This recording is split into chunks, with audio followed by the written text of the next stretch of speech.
Hello all, ఇవాళ నేను chicken pizza అయితే తయారు చేస్తున్నానండి. దీనికోసం నేను చికెన్ని చిన్న చిన్న పీసెస్ లాగా కట్ చేసుకున్నాను, బస్ట్ పీస్ని. ఇప్పుడు నేను ఒక ప్యాన్ అయితే తీసుకొని దాని లోపల నేను కొంచెం water, ginger garlic paste, salt అనేది యాడ్ చేశాను. అండ్ అది కొంచెం ఉడికిన తర్వాత నేను దాంట్లో 1 tablespoon soya sauce, chilli sauce, red chilli sauce, green chilli sauce అయితే వేసి దీన్ని కొంచెం సేపు ఈ సాసెస్ అంతా దానికి పట్టేలాగా నేనైతే కుక్ చేస్తానండి. ఇది కుక్ అయిన తర్వాత నేను దీంట్లో చిల్లీ ఫ్లేక్స్, ఆరిగానో కూడా యాడ్ చేస్తాను అనమాట. ఇది మనం పిజ్జాలో వేసుకున్నప్పుడు ఈ ఫ్లేవర్స్ అనేది ఆ చికెన్లోకి ఉంటుందన్నమాట.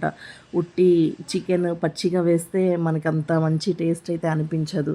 సో దీన్నైతే బాగా ఆ వాటర్ అంతా ఇంకిపోయే వరకు అయితే కుక్ చేయాలి. ఇప్పుడు నేను ఇది కుక్ చేసి పక్కన పెట్టుకుంటాను. చూడండి ఎలా అయితే కుక్ అవుతుందో. దీంట్లోనే నేను 1 టీ స్పూను ఆయిల్ కూడా యాడ్ చేశాను అనమాట. ఇప్పుడు మనము ఈ బ్యాటర్ అనేది పిజ్జా బ్యాటర్ తయారు చేసుకున్నాం. దీనికోసం నేను ఒక బౌల్ తీసుకున్నాను. దాంట్లో 1 టేబుల్ స్పూన్ షుగర్ అయితే యాడ్ చేశానండి. దాంట్లో నేను లూక్ వామ్ వాటర్, అంటే మరీ చల్లగా మరీ వేడిగా ఉండకూడదనమాట, మీడియంగా ఉండాలి. ఆ వాటర్ అయితే వేసి మంచిగా షుగర్ని కలిపాను. దాంట్లో 1 టేబుల్ స్పూన్ ఈస్ట్ కూడా వేసి కలిపాను అనమాట. ఇప్పుడు దీన్ని బాగా కలుపుకొని ఒక పక్కనైతే పెట్టేయాలి. చూడండి ఇది ఫెర్మెంట్ ఇలా అవుతుందన్నమాట. ఇలా అయిన తర్వాత ఇది ఇంకా రెడీ అనమాట మనకి పిజ్జా మిక్స్ ప్రిపేర్ చేసుకోవడానికి. ఇప్పుడు నేను ఒక బేసన్ అయితే తీసుకొని దాని లోపల 2 గ్లాసెస్ ఆఫ్ మైదా పిండి అయితే తీసుకున్నాను. ఇప్పుడు ఏదైతే ఫెర్మెంట్ చేసామో అది ఆ మిక్చర్ అండ్ సాల్ట్ కూడా యాడ్ చేసి ఈ మిక్చర్ అంతా బాగా కలిపేస్తాను అనమాట. బాగా అంటే బాగా స్క్వీజ్ చేసి కలపాలి. దీంట్లోనే నేను కొంచెం ఆయిల్ కూడా అప్లై చేస్తున్నాను. కొంచెం కొంచెం ఆయిల్ అప్లై చేసి కూడా నేను దీన్ని బాగా పిండి లూజ్గానే కలపాలన్నమాట. చూడండి వాటర్ కూడా అప్లై చేశాను. అండ్ మరీ పలుచగా అయితే నేను కొంచెం పిండి అనేది యాడ్ చేసుకున్నానండి. అది వీడియోలోకి రాలేదు, కానీ నేను కొంచెము మళ్ళీ మైదా పిండి అయితే కొంచెం వేసాను, మరి చాలా లూజ్ అయిపోయిందని చెప్పి. ఇప్పుడు చూడండి ఇలా అయితే ఈ కన్సిస్టెన్సీలో అయితే వస్తుంది. ఇలా వచ్చిన తర్వాత దీనికి కొంచెం ఆయిల్ అప్లై చేసి ఒక వేరే బౌల్లో అయితే నేను ట్రాన్స్ఫర్ చేశాను అనమాట. ఈ పిండి అంతా ఒక మూత పెట్టేసేసి దాన్ని ఒక సైడ్లో అయితే పెట్టేస్తామన్నమాట. ఇప్పుడు దీన్ని నేను ఒక 2 అవర్స్ వరకు కదిలించకుండా అలానే పెట్టేశానండి. 2 అవర్స్ తర్వాత తీస్తే మనకి పిండి అయితే ఇట్లా బాగా, అంటే వెబ్ ఉంటుంది కదా, స్పైడర్ వెబ్ అలా అనిపించింది నాకు. దీన్ని నేను మళ్ళీ కొంచెం స్క్వీజ్ చేసి నేను మళ్ళీ దీన్ని చిన్న చిన్న ఉండల్లాగా చేసుకొని పిజ్జా బ్యాటర్ని అయితే బేస్ని అయితే తయారు చేశాను. చూడండి నేను ఒక అల్యూమినియం ప్లేట్ తీసుకున్నాను. దాని మీద ట్రాన్స్పరెంట్ పేపర్ అయితే తీసుకున్నానండి. ఆ పేపర్ మీద ఇప్పుడు నేను పిజ్జాని అయితే తయారు చేస్తాను అన్నమాట. చూడండి మన పిజ్జా బ్యాటర్ అయితే ఎలా రెడీ అయిపోయిందో. ఇప్పుడు దీన్ని చాలా అంటే చాలా సాఫ్ట్గా ఉంది.